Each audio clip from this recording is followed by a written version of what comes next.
As business moves forward, we're all changing the way things get done. Like how we redefine collaboration, how we come up with new ways to serve our customers, and deliver our products. This one is cheddar. It's delicious. Oh, you look so healthy. But no matter how things change, one thing never will.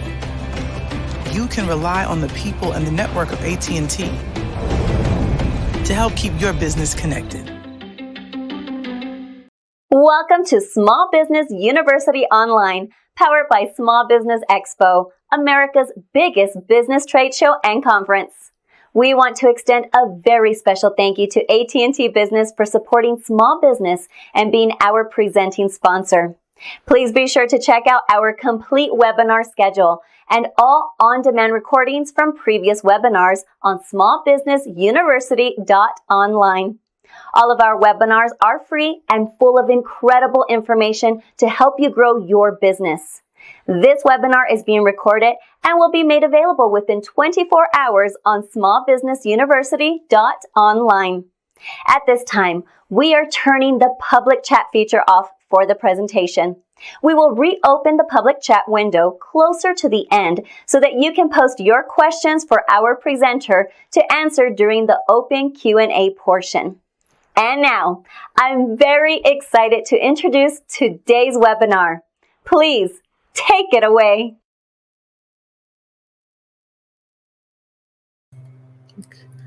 Hello, everyone. Excited to be here today and talking to everyone about some upcoming challenges, I guess, that a lot of the small businesses will be facing. So we have a really good presentation for you guys today. It's going to be about 30 minutes, and then we're going to leave time for Q&A in the end. So definitely write down your questions if you haven't as we go through it. So let me share my screen and I'll take it away. Share screen. Cool. There we go. Cool. So today I'm going to be speaking to you guys about capitalizing on the 2020 holiday season in the wake of a pandemic. I know there's a lot going on in the world these days from the election that happened yesterday and is still undecided, might be for some time. To a resurgence of the pandemic, and it's been a hard couple of months for small businesses. I know the agency I started, we have very similar challenges, and so do our clients. So my goal today is to talk about some of the challenges and opportunities coming up for the holiday season and how you guys could really capitalize on it. So before we jump in, a little bit about myself. So I'm the co-founder of Smart Sites. We're one of the leading and fastest growing digital marketing agencies. I started the business with my younger brother almost 10 years ago now, and we've pretty much been doubling the company in size every year and a half or so. We're consistently rated fastest growing, top digital agency, top marketing agency. We are in the Inc. 5000, Adweek top agencies, and so forth and so forth. And through growing the agency and really working with small businesses, which is the majority of our clientele, I've really have been able to get a lot of really good data and a lot of really good things to share with you guys to help you prepare for the next 2 years and hopefully finish off the year stronger than the last couple of months have been. But before we jump into the deck itself, just to take a step back and look at the broader picture. And give me 1 second. Let me just sure it's presenting correctly. Take a step back and look at the broader picture. So the context that we've been living in the last more than 6 months now is the COVID pandemic. And although it seems like it's been getting better, at the very least, there's been less lockdowns. And obviously, everyone hears from different states, and it's very regionally specific. But it seems like it's been a lot better recently. But looking at the data, this is where we are today. So this is data, and I don't know if you could see in the bottom of the slide. I got cut off a little bit. I have a source on every slide, so you could later go through it and see more updated data for this. This is updated as of yesterday. So you could see the resurgence in the US. You could see the really, really strong resurgence in the European Union. This is new cases per day, and for the European Union, they've been hitting records cases per day almost every single day now. So although it sometimes feels like we're out of the peak of the pandemic, it is picking up again, and of course it's a little bit different now than it was in March and April. But just on the greater scheme of things, it's important to know where we are, and that things really are still changing on a day-to-day basis. One more slide to really dive into how we are looking as a nation. So this is current as of 2 days ago. This is all the different states and where they are in the process for in the COVID pandemic. So things that are in orange are actually reversing. So these are states that opened and allowed things and are now restricting them again. Obviously New York, Massachusetts, and California being the biggest one. So even though the restrictions have been lifted on a lot of small businesses, we're not really out of the woods yet, and it's really going to be important to be agile in the next couple of weeks and months as we see how it goes. But with that aside, we really I want to take you guys through the numbers and see how overall things have been going with the COVID pandemic, and help you find those opportunities to succeed. So first, some bad news, right? For the first time since 2009, retail sales are expected to decline significantly. So retail sales in the US are supposed to decline, or are forecasted to decline 10.5%. And again, that's for the first time since the financial recession of 11 years ago or so. The kind of silver lining of that is digital will actually be the source of growth. So even with COVID, and even with so many people being unemployed, and such devastation for small businesses and employees and everyone, e-commerce sales are actually up, meaning people are still spending actually more money. So that's really a big thing to note here, that even though overall the economy is doing a lot worse, there's been a huge shift to digital and e-commerce. And this slide is actually from Adobe. They did a presentation on the general health of the economy, and I really love this slide, so I took it here to share it with you guys. So along with the 18% estimated projected increase, when we look at June 2020 e-commerce year over year, e-commerce in the US actually increased 76.2%. So that's a really huge increase. And obviously, as you think about it, it makes sense.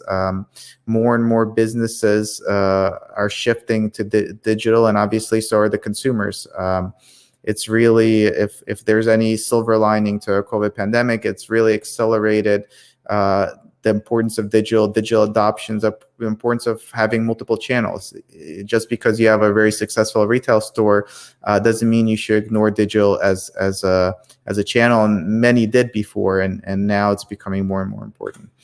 The other big thing is that the pandemic has really introduced consumers to a lot of new brands. So people who have traditionally always went to the same store and shopped in the same place are now looking at different brands, considering different things. They're browsing the internet, looking for different products, different things to try. So that's really huge for smaller brands that are trying to get found and recognized. Data shows that 54% of consumers reported they had made purchases from brands that were new to them. That's really is a huge number. Another interesting point is that most shoppers won't return. So 80% of holiday shoppers aren't sure they'll return to a brand or retailer they bought from the spring. So even though consumers found a lot of new brands, they're not automatically brand loyal to them, and there's still a lot of opportunity for companies and products and brands to be found by consumers. And consumers are still in the mindset of really looking for new things and new ideas and new products this holiday season, and they will primarily be looking for it online. So that creates a huge opportunity. Oh, wrong direction. This is a quote from the CEO of Kohl's that I'll read it for you guys. I don't think any of us quite know yet how the holiday season will unfold. It it's a fair assumption to say Black Friday and a holiday will be different than years past. The consumer has changed and the environment has changed. So as you guys think about the holiday season and how to prepare your marketing efforts for it, I think this is the most important thing to keep in mind, that really the consumer has changed, mindsets have changed, sentiments have changed. It's really probably the biggest rapid change in consumer behavior that we've seen in several decades. So it's important to really think about where your consumers are looking for you, how they're looking for you, and really adapt to it. So yeah, I'm going on timing. So the way I would really the way we've been capitalizing on this for our clients, our small business clients, is really focusing on digital marketing and using digital marketing, primarily Google Ads, to really capture this new demand and new attention. But it has to be done in the correct way. So this is a digital playbook from Google, and I'll walk you guys through what Google is saying and recommending for this holiday season. And then once we're done with these slides, I'll open it up for a Q&A, and hopefully I could answer any questions you have on this. But I think this holiday, like the CEO of Kohl's said, is for sure going to be a lot different than anything that's happened before. I think there's a lot of opportunities for small businesses that put them on level playing fields with bigger brands. Before, the bigger brands would outspend on TV marketing. Obviously, you go to the mall, you see the big anchor stores. Now, when it's really consumers searching for new things online, it gives small businesses a really huge opportunity to stand out and succeed in this new environment. So for the playbook, these are the 4 sections we're going to go through. So number 1, digital first. Accelerate e-commerce to drive sales and respond to new consumer patterns. E-commerce is and remains and will be very, very important to the success of any retail shopping, holiday season or not holiday season. I think with COVID, whether it gets better or continues to get worse, I think either way, consumers will now be researching and buying more things online than they've ever had before. And of course, if it continues to get bad, as we saw in the second slide of this presentation, and we're forced into another lockdown, that's going to be even more important. Number 2, demand driven. So invest wisely across the season to win every sale via every channel. I think more than ever, it's important to diversify and advertise in different places in different ways. I'm not saying having physical stores is dead, right? That's still important for those that have physical stores, but it's important to diversify to really reduce your risk and impact from the ongoing COVID crisis. Number 3 is new to file. So drive repeat purchases with newly acquired customers. And there'll be some good bullet points on that slide about how to really, once you have a customer, you shouldn't stop at that point, right?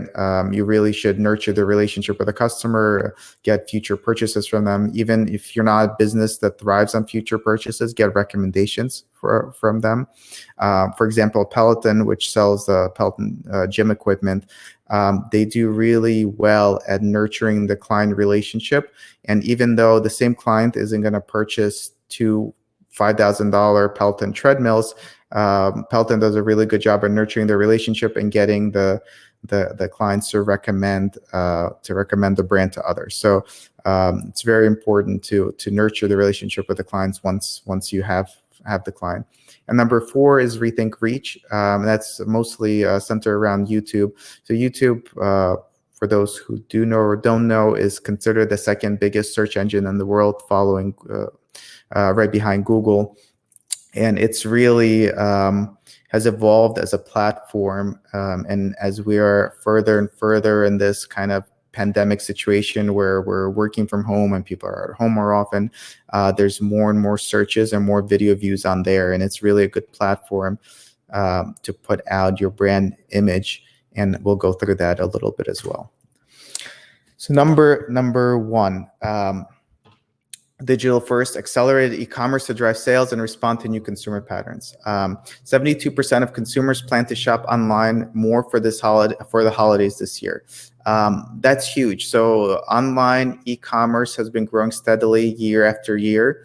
But it's never been to a point where 72% were planning to spend more. Obviously, we don't have the actual figures yet. We don't know how it's going to net out. But I'll go on a limb and I'll say that e-commerce sales will be the biggest this year than any previous year by a big margin.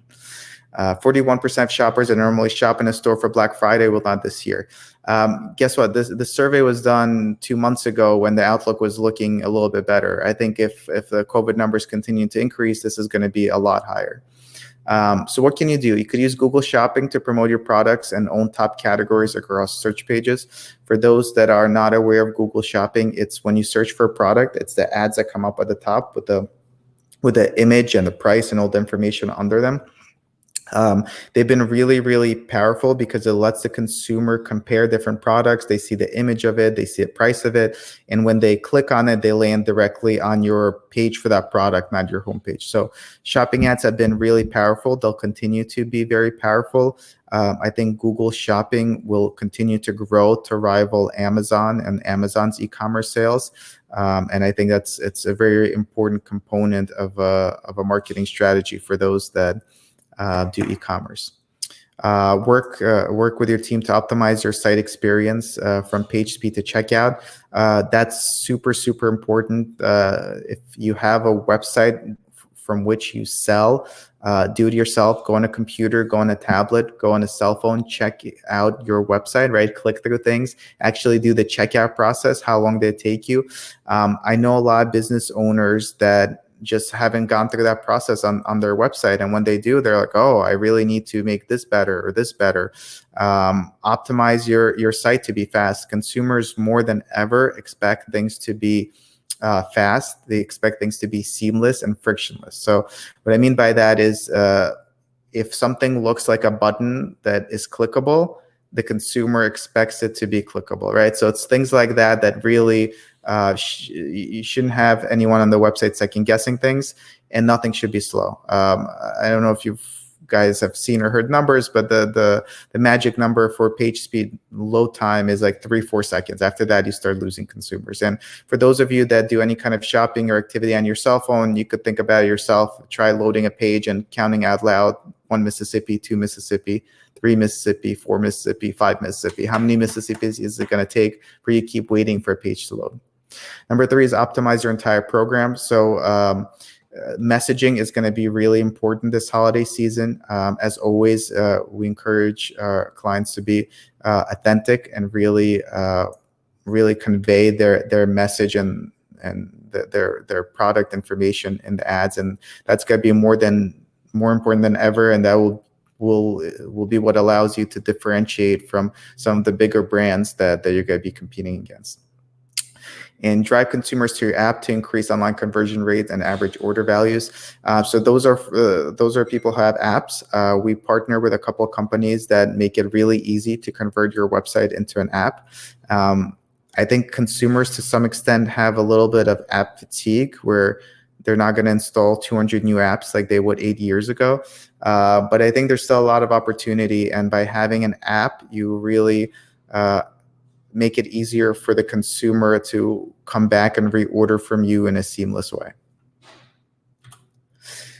Number 2, demand driven. So invest wisely across the season to win every sale and every channel. 80% of consumers will plan their holiday shopping earlier to avoid crowds. 68% of consumers will confirm online that an item is in stock before they go to buy it. Again, these are very important metrics. This year, for those who might have noticed, holiday season kicked off really early.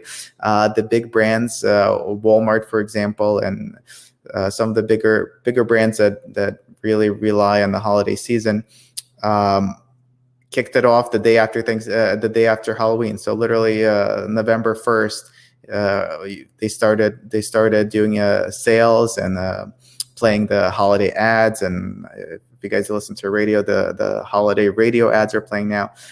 Every year, consumers plan to purchase earlier and earlier. This year, it'll be even more so as consumers have two things on their mind. Number one, they don't want big crowds. A lot of people have a lot of bad memories of shopping around Christmas or Thanksgiving with huge crowds, right? That's not very COVID friendly. So that's on people's mind. And number two, working from home and being home or being remote, people now have a lot more time to actually leisurely shop online before they need to. So that's going to be what's going to be driving this holiday season. I think a lot more purchases will be happening in November than they've had in previous years. I'll go through the points. So drive efficiency in your media spend and achieve business outcome by investing to demand. So Google itself is very demand driven. So most of the ads within the Google platform, you only pay per click. So if someone is searching and clicking and landing on your site, that's when you pay. If someone is not searching for that keyword or product, you don't. So by its nature, Google is going to be demand driven. Reduce friction for omni-channel shopper. So this is more for bigger brands, but if you are in a position where you offer fulfillment option like curbside pickup, or you're getting into pickup and delivery as that's becoming very in demand by consumers, you just want to make sure it's as frictionless of experience as possible. Just because consumers are now expecting it more and more. Honestly, Amazon and to some extent some of the other big players have just done such an amazing job with this whole frictionless experience that consumers now demand it more and more. Use omni-channel automation and local ad formats to encourage incremental store visits. That is a deck in itself that I could share with you guys, whoever is interested in a follow-up. But Google now could measure store visits, and you can actually create campaigns that optimize on store visits, which is new and really exciting. So for example, that if someone walks into your store, they're worth $100 to you. You could set up a campaign that measures store visits, and you could set up the bidding to be a $100 cost per acquisition, and Google will automatically get as many people into your store while keeping at that $100 per visitor rate. So that's very new and very powerful, and definitely something to leverage if you have a store location. And as we kind of come out of this COVID crisis and people return to normal shopping behaviors. Leverage Google local and curbside insights to focus store-based activations. So that's a little bit more on the enterprise level. But what I'll say with that is, if you're a retail business of any kind, you most likely have a Google My Business listing. Make sure you go through and review it. There's been a lot of changes in the last couple of months. You could now actually put in when you have curbside pickup, and those hours are different than store hours, for example. You could update your COVID practices. So there's really a lot that you could and should update in there to let the consumer know how your store is operating and what you're offering. Number 3, new to file, drive repeat purchases with newly acquired customers. 30% of consumers shopped with new retailers online during COVID. 50% list prices as the most important factor for holiday shopping. Both things to really keep in mind. So consumers are shopping with new retailers. Brand loyalty is down a lot more than it's already been falling, and really creates opportunity for a lot of small businesses to compete on a much bigger level. And of course, prices is 50% say price is the most important factor for holiday shopping. That's always been the case, whether someone's buying $50 headphones or $80,000 car. Around the holiday time, sales, deals, and prices is usually the most important. So just something to keep in mind in your messaging, even if it's something simple as saying lowest prices of the year in your ad copy, that itself will encourage shopping behavior. For the points, upload your new customer list to reach shoppers on the Google platform. So that's fairly new. Google implemented a feature that some of you guys might be familiar from Facebook ads. You could actually import your current customers into Google and then target them outside of Google search on the display network, which is very, very powerful. For example, if you were a if you're a car dealership, you could upload all your customers whose leases are ending in the next 30 days and then target them with an ad saying, come back and get a new lease from us. We'll do a lease pull ahead or whatever it might be. It's a very new feature that's very powerful. Take advantage of custom audiences in Google's display and video platform. So custom audiences go along with that as well. You could now do a lot more audience things with Google than you were able to before, while at the same time, Facebook has clamped down their audience features. So really, really powerful features. You could, for example, create an audience of people who have searched your competitor's brand. Or for example, you sell a product as a small business, but there's a huge company that sells billions of dollars of that product, right? You could create an audience of people who search for your competitor's name and product, because obviously they're much bigger and people are searching for it, and then target those people both on search and the display network. Again, these are all really powerful new tools that are now at your disposal within Google. Partner with Google to do data imports and BigQuery. So that's more the enterprise level, but I'd be more than happy to discuss those things with anyone who's interested. All right, and the last point, rethink reach, put billboards where consumers will see it. So this is all YouTube stuff. 60% of daily viewers on YouTube, on TV screens watch the video created in the last 7 days. 70% of users say they bought a brand as a result of seeing it on YouTube. So YouTube has always been very powerful. I still personally, we steer more of our clients to Google search than YouTube, just for full disclosure. But YouTube is becoming more and more relevant as people use it more and more during COVID times, and you could do much more advanced targeting options on there. And the clicks are fairly cheap compared to what's on Google. So I'll go through the points. Build your holiday shopper pipeline by reaching 218 monthly viewers with YouTube reach. Customize your message, influence consideration, be efficient and outcome driven. Some ideas, even for us as an agency. So we spend on our own, for our own marketing for smart sites, we spend at least $150,000 every single month on our own ads on Google. And they're really expensive, right? So the kind of things we do, like website design, pay-per-click management, SEO, are, I don't know, $20, $30, $40 per click at a minimum. What we could do on YouTube, though, is we could show our message to those same people for a much smaller cost. Are they as ready to make a purchase as someone who searches, I need an SEO company, versus someone just watching a random video on YouTube?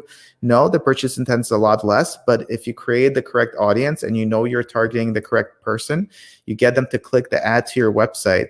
First of all, they already see your brand and now see your website, which builds brand awareness. But number two, which is the first point here, you build a shopper pipeline. Once someone comes to your website, you could then remarket them all across the internet. And that click's going to cost, I don't know, 50 cents to $1, where again, on Google search, I'd be paying $40, $50 for that click. So definitely a lot of really cool things that you could do with YouTube.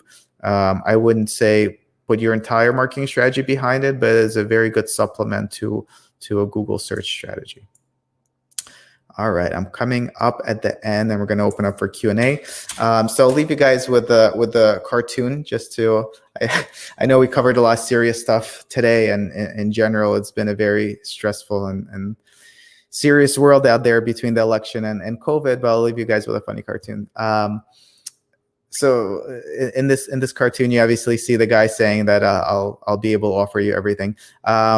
The takeaway from this is that it's very hard to do all the things that I just talked about.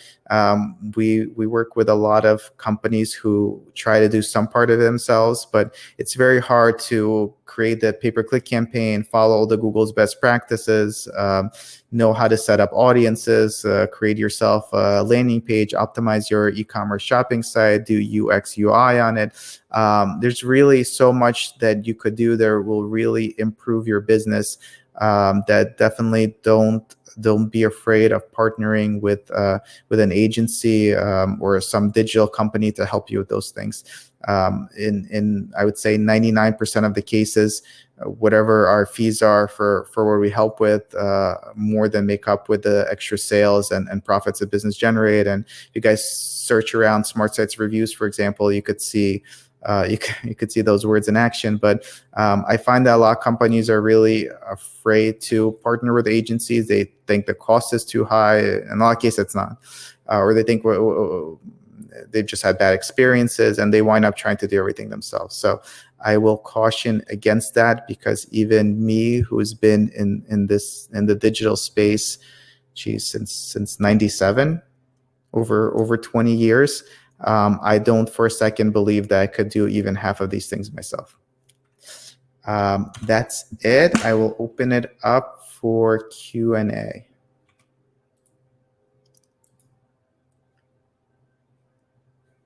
Can we do Q&A? So we have a question. So I don't know how best to do it. I guess I'll read the question and I'll answer it. So we have a question for JJ. Do you clean up websites so they are faster? Yes, absolutely. So the speed of your website is super, super important. We've seen a website, e-commerce website that took 5 seconds to load, taking it down to 4 seconds, improved conversion rates by 25%.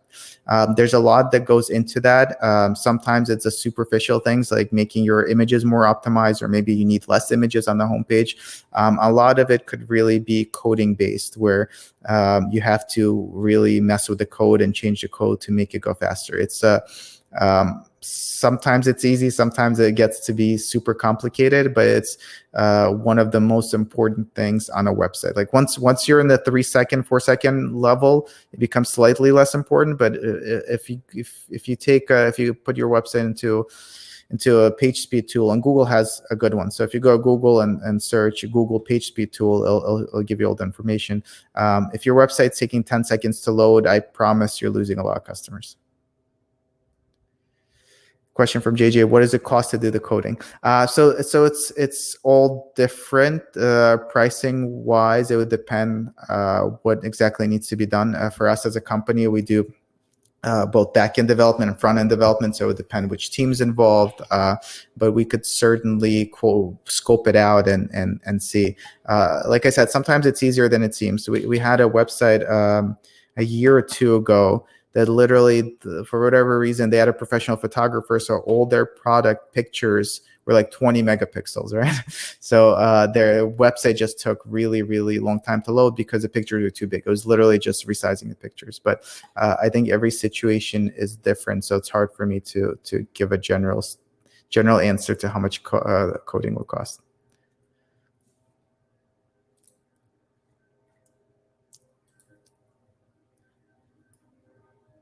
Cool. So question I have, any additional comments, marketing a service during this time compared to retail? So it depends on the service. Very similarly to marketing retail, demand is up huge. And as people spend more time at home, they find more things to fix and do at home. So anything home service has really increased. But generally, it's been the same. The strategy might be a little bit different, but it's Google's been the go-to. If you guys even think about it yourself, if you come home and your pipe's leaking in the basement, right? You literally 5 years ago, 10 years ago, you'd call a family member, you'd call a friend, you'd ask for a plumber recommendation. 15 years ago, you'd run upstairs and you'd take out your Yellow Pages book and flip through that. These days, you take out your phone and you search plumber near me, right? So service has grown just as much as retail. Is it better? So we have a question. Is it better to change the background animation to your website to fit the holiday? In your experience, will that drive more audience to online business? So that's kind of like I wouldn't discourage people from doing it, but I don't think there's huge benefits from it. Very niche sites could benefit where your visitors just expect something like cute and different like that, right? But will having like a snowman on your website during November and December increase your sales? It won't. I think there's a lot more low-hanging fruit to go after. But if it's like something quick and easy for you to do and puts people in a holiday spirit, especially if you sell a holiday-based product, it definitely can't hurt. But I wouldn't say to spend a lot of time putting holiday-themed things on the website. Cool. I have a question. You mentioned converting a website to an app. Could you expound on that a bit? So we don't ourselves do app development, but just since we work with so many clients, we always try to find solutions for our clients, even if it's things that we don't work on. So through that, we have a bunch of partner vendors that we have really vetted.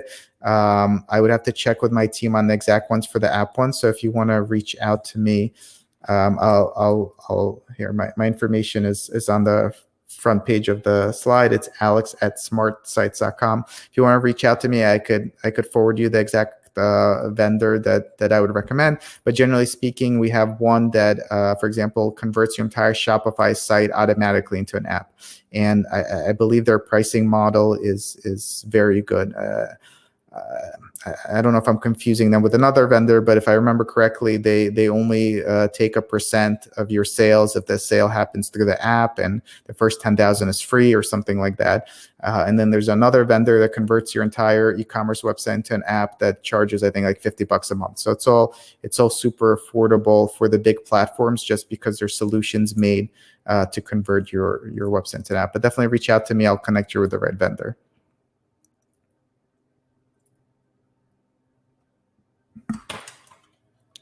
Let's see.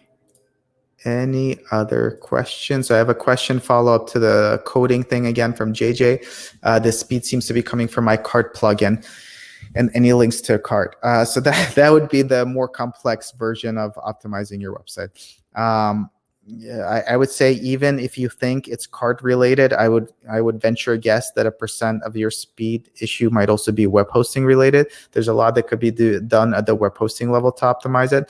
If your cart plugin has to be recoded, that gets very dicey, because if they put out an update, anything you custom code will either be overridden or the update won't be compatible with it anymore. So I wouldn't go out and start recoding a cart plugin. Might be worth considering a new plugin at that point, or a new platform for a website, if it's really the big limitation.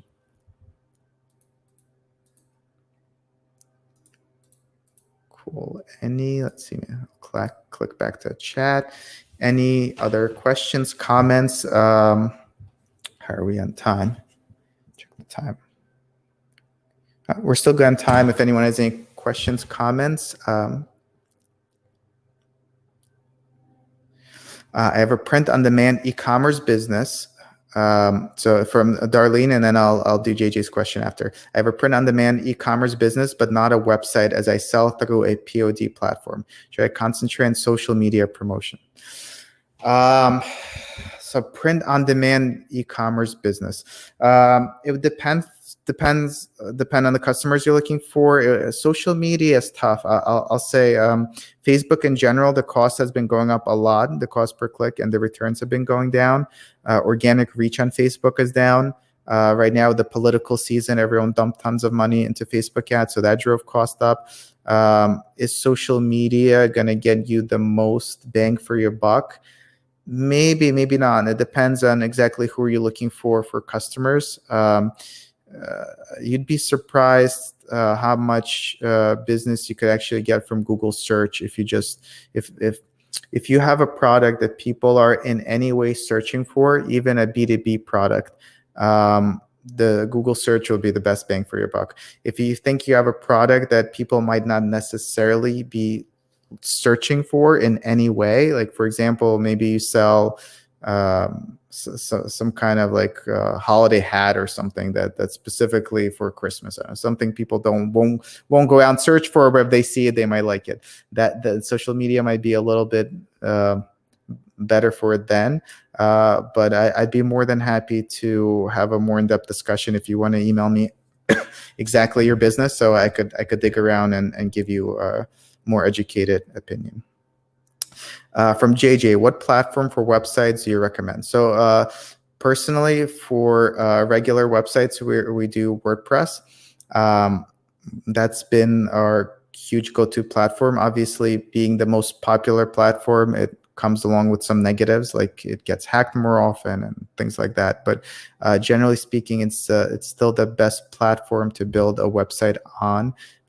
Easy enough for most to manage, and has enough plugins that you could really customize your site to a good extent. And we've done a lot of custom websites where literally people draw the website with a pen and paper, exactly how they want it to look, and then we custom design it and then put it on top of WordPress, and it still looks really good. On the e-commerce side, we work with Shopify, and then for bigger clients, it's typically Magento. Usually clients outgrow Shopify at some point, that they want some kind of functionality that's not built into a platform, and Magento is mostly custom coded, and we can make it do pretty much whatever you want it to do. From Darlene, I'm focusing on improving my Google My Business profile and posting there regularly to increase my Google ranking. So that's really good to do. Google My Business is really important. Posting on Google My Business won't necessarily increase your ranking in Google. This is a whole presentation I do in itself, usually an hour to 2 hours. But ranking in Google, generally speaking, has 3 pillars. So it's on page, so literally your website has to be optimized for it. You have to have the right metas, headers, all the coding, everything. So it's on page SEO, what I would call. Number 2 is content. So Google loves unique content. The way I talk about content for SEO is content gives you an opportunity to show up for something. So for example, if you're a Porsche car dealership and you sell the Porsche 911, right? If you have a page for the Porsche 911, when someone searches Porsche 911, that page will come up. If you don't, it won't come up. So content is really, really important. Google loves unique content, and it gives you the opportunity to rank. And then the third pillar of SEO is link building. So you want other websites to link to you. The more websites that link to you, obviously they have to be relevant and authoritative websites. But the more websites that link to you, the more authoritative Google sees you, and the higher it'll rank you. So for example, if your website got linked to from CNN and Fox News and a bunch of places, Google now considers it more authoritative, and your unique content, which is the second pillar, will come up more often in search. That's my quick 60-second explanation of SEO. Any other questions? I think we have 2 minutes left. Questions, comments? If not, if you guys have questions that you just don't want to share publicly now, I'm available at all times. Just shoot me an email, alex@smartsites.com. Also, if you guys are big on social media and rather message me through social media, if you go to alexmelen.com, ALEXMELEN.com, I have all my social media profiles on there, and definitely feel free to connect with me through any of those platforms. I think that's it. Perfect. Thank you, everyone.